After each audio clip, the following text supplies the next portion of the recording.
Lena，我見到你整咗份禮物喎，其實係我整嘅。點解要送禮物俾我呢？係因為係情人節啊！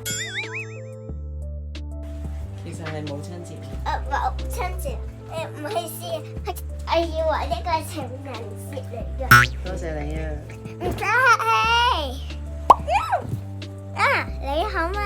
你整咗啲咩送俾媽咪啊？其實咧，我咧就整咗個手鏈俾你，同埋一個禮盒，同埋有鑽在上面嘅。係咩？咁我一定要拆出嚟有時都睇下係冇鑽石嘅。有時冇鑽石，有時有鑽石。係啊，同埋有啲閃亮亮喺上面嘅。多謝晒啊！哇！實在係太靚啦，係一個首飾盒啊！多謝晒啊！我打開先。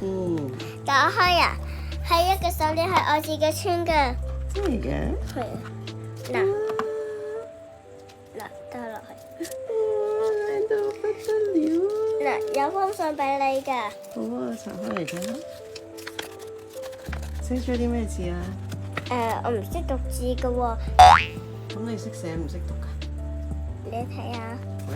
我會做個乖寶寶，靚靚媽咪，感謝你對我的照顧，辛苦你了，我愛你，母親節快樂！I 你睇下。 love you，啊 Lena，係咪啊？係。